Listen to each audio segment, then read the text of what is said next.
शिरपूर तालुक्यातील बाळदे येथे दादू महाराज अंमळनेरकर यांच्या मार्गदर्शनात कानबाई माता उत्सव उत्साहात संपन्न। याबाबत उक्त असे की शिरपूर तालुक्यातील प्रति पंढरपूर असून या ठिकाणी बाळद माजी पोलीस पाटील नानासो गोपीचंद मनसाराम पाटील यांच्या वतीने व संपूर्ण पाटील परिवाराच्या वतीने ग्रामस्थांच्या सहकार्याने कानबाई मातेचा उत्सव या ठिकाणी मोठ्या उत्साहात संपन्न झाला। तर दिनांक 26 डिसेंबर 2023 ते 18 डिसेंबर 2023 या 3 दिवसीय कानबाई मातेचा उत्सव मोठ्या उत्साहात पार पडला। दिनांक 16 डिसेंबर 2023 रोजी सायंकाळी गवारी आगमन, रात पूजने, गहू दळणे, पीठ गाळणे, भगत बैठक, पुरणपोळी असा कार्यक्रम पार पडला। तर दिनांक 17 डिसेंबर 2023 रोजी सकाळी 9 वाजेपासून दांडा रोवणे, पाणी आणणे, रत्न आणणे, सुतार रत्न आणणे, कस्तुरी आणणे, दुपारी 4 नंतर कानबाई माता उत्सव मिरवणूक संपन्न झाली। त्यानंतर सायंकाळी 7 वाजता कानबाई माता लग्न व नारळ परणे व लग्न लावणे, त्यानंतर संपूर्ण गावासाठी महाप्रसादाचे आयोजन करण्यात आले। तर मोठ्या संख्येने या ठिकाणी ग्रामस्थांनी संपूर्ण गावकऱ्यांनी या महाप्रसादाचा लाभ घेतला। तर सलग तिसऱ्या दिवशी 18 डिसेंबर 2023 रोजी सकाळी 9 ते 12 दरम्यान कानबाई माता विसर्जन कार्यक्रम मोठ्या उत्साहात नाचत गाजत डीजेच्या तालावर संपूर्ण ग्रामस्थांच्या सहकार्याने सदर कानबाई माता उत्सव मोठ्या उत्साहात साजरी करण्यात आला। या कार्यक्रमासाठी अंमळनेर येथील सुप्रसिद्ध महाराज दादू भगत अंमळनेरकर यांच्या प्रमुख उपस्थित सदर हा कार्यक्रम पार पडला। तर त्यांचे गुरु माऊली यांचे मार्गदर्शन लाभत असून ते संपूर्ण महाराष्ट्रातून विविध खेड्यापाड्यावर जाऊन धुळ्यातील गुरु माऊली यांच्या आशीर्वादाने दादू महाराज अंमळनेरकर हे कानबाई माता उत्सव पार पाडत असतात। त्यातलाच एक भाग म्हणून आज बाळदे येथे सदर हा कानबाई माता उत्सव मोठ्या उत्साहात साजरी करण्यात आला।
नमस्कार मंडळी, आमच्या गावात कानबाई मातेचा कार्यक्रम संपूर्ण गावाला इच्छुक होतं।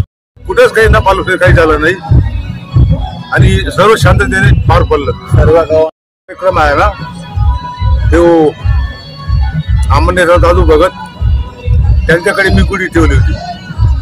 त्यांनी सांगितलं की तुमच्या कानबाईचं लग्न झालेलं नाही म्हणे, तुम्हाला कार्यक्रम करावा लागेल आणि कानबाईचं लग्न करावं लागेल म्हणे. त्यानंतर आम्ही मार्गाला लागलो. 1 महिन्यापासून आम्ही मार्गाला लागलो आहेत. ते सर्व कार्यक्रम शांततेने पार पडला. गावांनी भरपूर सहकार्य केलं. त्यांच्याबद्दल ग्रामस्थांचा धन्यवाद. जय माता. मी आपला बायला गावात कानबाई मातेचा कार्यक्रम 16 तारखेला मी संध्याकाळी इथं आलो. मी दादू महाराज दादू भगत मंडळ श्री दादू पार्वती नंदगिरी जोगी श्री महामंडलेश्वर धुळ्याला आमच्या येलंबा देवीचं मंदिर आहे. तिथे आमचे गुरु आहे पार्वती नंदगिरी जोगी. त्यांच्या आशीर्वादाने काही भगवती माताच्या आशीर्वादाने आम्ही सोनावारी शनिवारी दिवसा या गावात आम्ही आलो. संध्याकाळी गवर्नर देवींचं आगमन झालं आणि त्या लोकांनी भव्य दिव्य आम्हाला कार्यक्रमाची रूपरेषा वगैरे सर्व मार्गदर्शन लावलं. सोमवारी जेव्हा आम्ही आलो इथं विठ्ठल भगवानचं मंदिर आहे म्हणजे याला पंढरपूर म्हणतो इथं. तिथं आम्ही येवापासून त्यांनी आमची भव्य दिव्य मिरवणूक काढली. मग संध्याकाळी रास पुंदे 5 घट्यावर देवीचा माल वगैरे दळून आम्ही रास वगैरे पुंद रात्री भगतांचा कार्यक्रम होता. लगेच रविवारी सकाळी लगेच त्याने आमचा दांडा रोवण लगे पाणी आणणं रत्न कुंभार सुतार वगैरे सर्व रत्न आणून मग संध्याकाळी भव्य दिवे 4 वाजेला कानबाई माताचं आगमन झालं. संध्याकाळी देवीचं बाहेर पद्धत गोरखमुहूर्ताप्रमाणे देवीचं विवाहाने लग्न लावलं. लग्न लावानंतर या गावात एवढी प्रसन्नता झाली. कानबाई माता चरणी आम्ही एवढीच प्रार्थना करतो, जे बी परिवार कुटुंब त्यांचे भाऊबंद असो वित्तर गावाचे लोक असो ज्या लोकांनी आम्हाला साथ दिली जगदंबा चरणी आम्ही एवढीच प्रार्थना करतो सर्वांची मनोकामना पूर्ण व्हायला पाहिजे आणि त्यांची पण इच्छा पूर्ण. त्यांच्या घरामध्ये पूर्वीची कानबाई 4 पिढीपासून त्यांच्या घरात कानबाई माता होती. मग ती मातामुळे त्यांच्या घरामध्ये दुःख दरिद्र काही चालू होतं. मग त्यांनी आमच्या मंदिरात आले. माताजींनी त्यांना काही मार्गदर्शन लावले. त्यापासून त्या लोकांनी सर्व भाऊबंद मिळून कुटुंब मिळून गावांचे सर्व सगळासाई परिवार सर्व मिळून त्यांनी भव्य दिव्य कार्यक्रम केला. आमच्या आयुष्यात असा पहिला कार्यक्रम पाहिला की एवढं आम्ही आनंदी झालो. सर्वांनी साथ दिली. कानबाई माता चरणी प्रार्थना आमच्या हाताला येत होत्या. गावात आमचा पाऊल लागला.